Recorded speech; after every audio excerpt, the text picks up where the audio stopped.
This is the story of the very patient poor man. He was a poor man, but he was very, very patient. So once there was a rich old noble, let's say king, that lived in a great palace. And nearby lived this poor man in a real little shack, a dilapidated hut. And what did he eat? He didn't have much food, just little crumbs, little grains here and there that people would give him. But he was always cheerful, and he wasn't a complainer. We all like to complain. The government is that. You ever listen to the talk shows on radio? Complain. They have a pothole in the road. We had to call and complain, put it in the papers. Nothing is wrong with that, But people just go on and on and on until your entire life becomes a complaint. You complain to be living. You complain who your wife is. You married her. You complain about the children. You complain about the house. You complain you don't have any money. Does that do you any good? Does it do you any good to complain? When you complain, all you're doing is pushing rubbish in your head, You're making your problems bigger. So this man didn't do that. He didn't complain about his ill luck. Acceptance. He accepted where he was and he worked from there. You see? So all this nonsense about complaining, this, that, the other, you have to think of the world like this. At some point in your life, devotees, you realize things going good. Everything okay. The children okay, you have a job, you're healthy, things going all right. Bet you in 1 or 2 weeks' time, something will happen to crap everything up. Somebody gets sick, you bunks the car, you lose your job. Something will happen to mess everything up. So you go through a period of time, but things mess up, you're worried, you're frustrated. Somehow or the other, then things work themselves out again, right? And then, okay, you're all right for a while.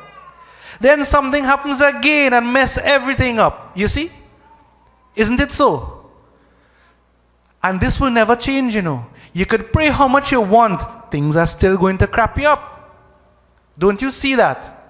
So the idea is not so much of God, come and stop all of these problems, but it's more of God, give me the strength to handle these things, to see beyond it. Do you understand? Because you will never ever, as I said before, be perfectly happy with the world. You live your life, up, down, something come, kill you. That's it. That's how it goes.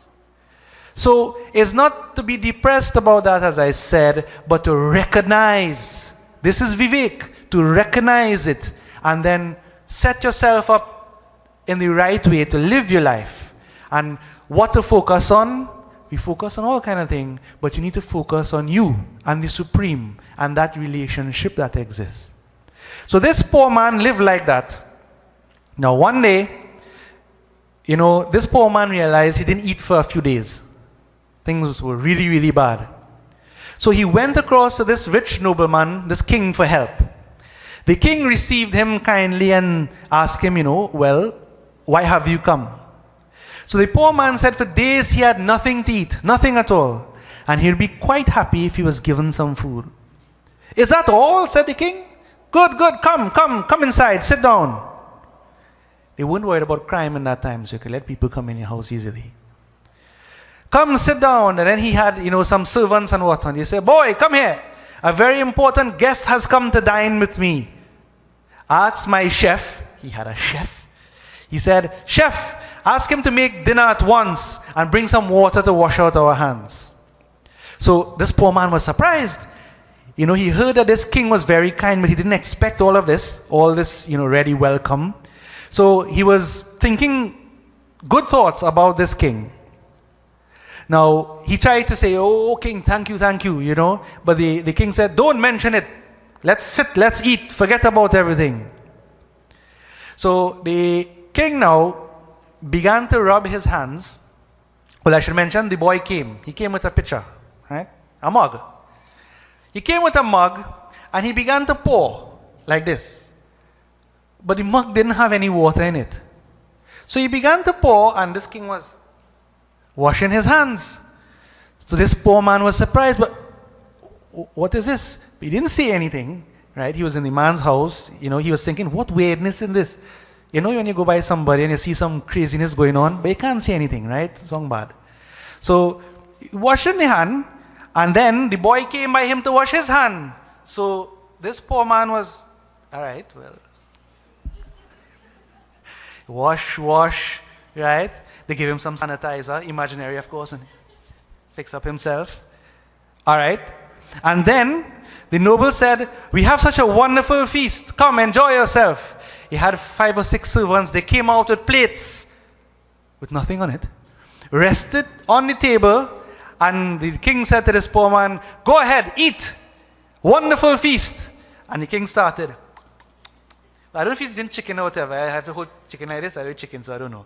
But whatever else he had, right? They were eating. So this poor man was sitting there looking at the plate and he's hungry, eh? You know how it is to be really hungry, devotees? Your stomach burning, you want food real bad. And then you come with some kind of imaginary food kind of thing. What is this?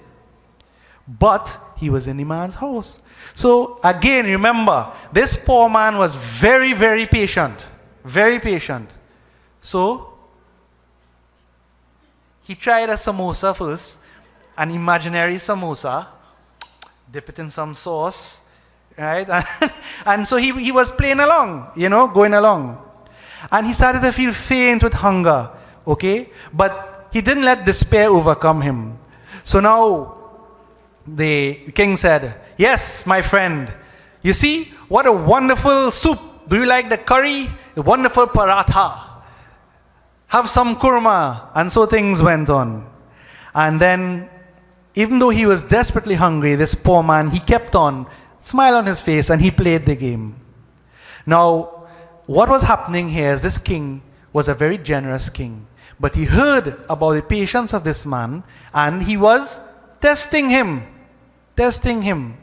And throughout this entire episode, this man did not get angry even once. He did not get angry. They say, a hungry man is an angry man. If it was me, I go angry. You're hungry and you're angry. But patience, okay, and tolerance. He tolerated all of this. And then when they finished the so-called meal, the king said to him, my friend, you are indeed a man of infinite patience. You know how to bear adversity, how to bear pain. You see, devotees, we all know how to be happy and, have fun, I assume.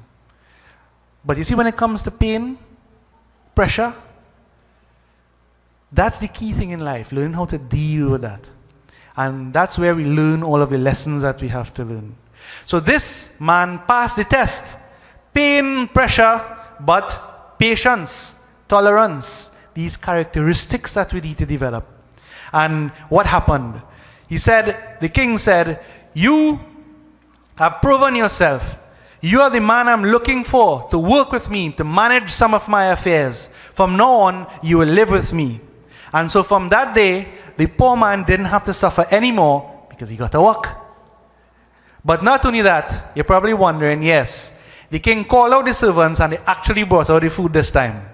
And a nice, lavish meal, this poor man ate to his heart's content. He got lots more by just having a little bit of patience. A little bit of patience.